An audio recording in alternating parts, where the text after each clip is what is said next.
Hey there, welcome back to The Little Things.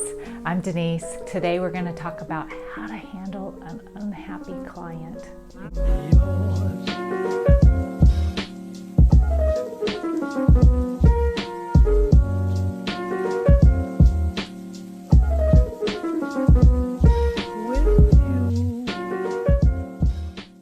We all have it. Oh my goodness, we try to do our best, but somehow the communication, the translation, something, and our client isn't happy with whatever it is, and we take it so personal. How can we not? We're stylists, we're artists, it's our work on their head. So today we're going to talk about just a few little pointers, just 4 little things that you can do to help ease your pain and your client's pain, and hopefully have a good relationship in the end, because the last thing you want is to lose a client over miscommunication, and typically that's all it is. The first thing you've got to do is just recognize it and be in the moment.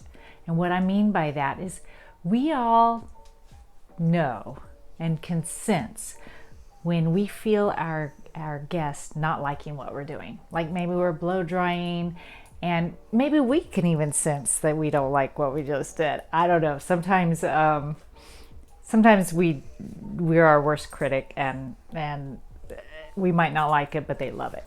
But pretend like it's just them that doesn't like what they're seeing, and you can sense it. You could sense their bodies getting a little bit, or they're playing with their hair. There's signs.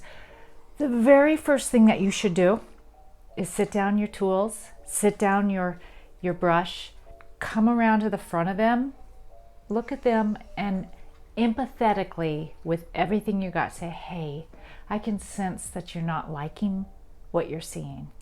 Let's talk about it. What is it that you're not liking?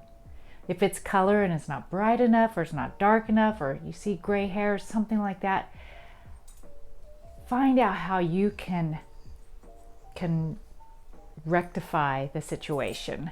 So just ask them for their feedback. Say, hey, what is it? Maybe it's something that you can do in the moment to help. Maybe it's just trim their bangs a little bit, or part on the other side, or give them a little bit more volume. But whatever they say, you have to practice listening. You have to listen and let them talk.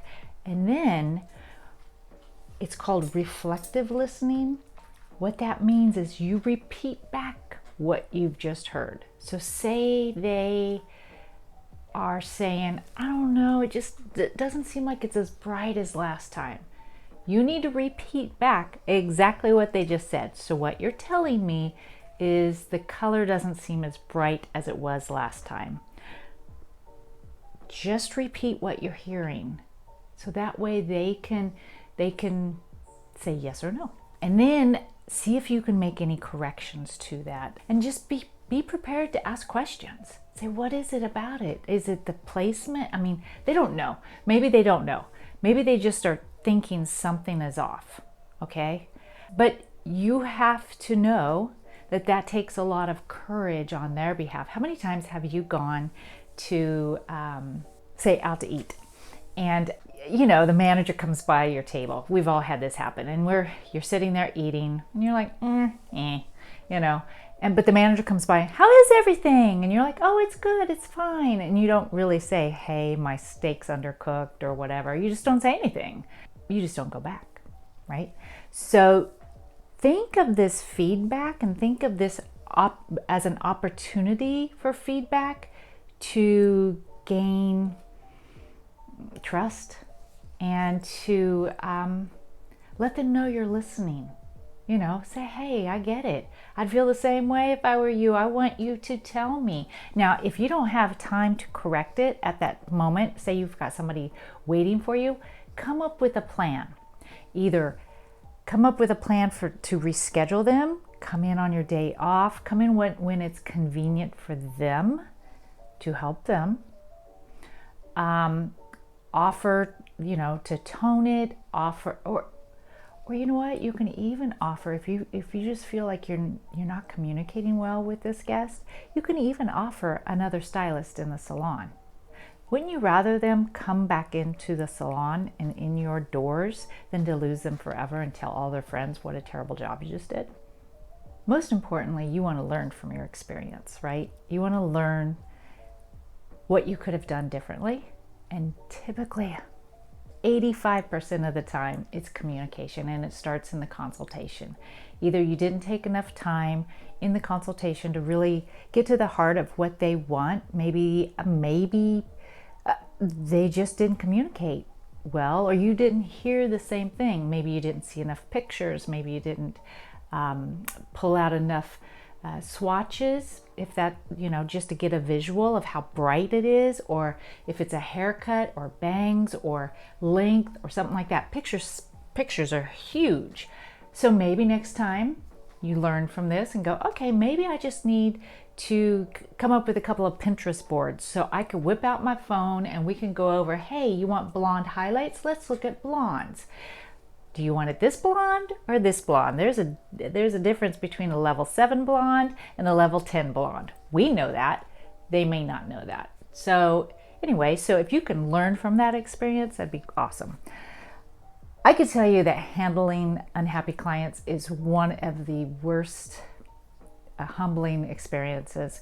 There's always a time. I remember in the salon, every single stylist will have their moment in the break room crying because they felt like they did something wrong.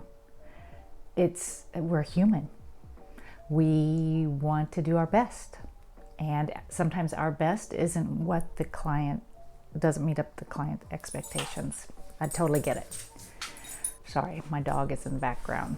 We could just do our best. We learn from it.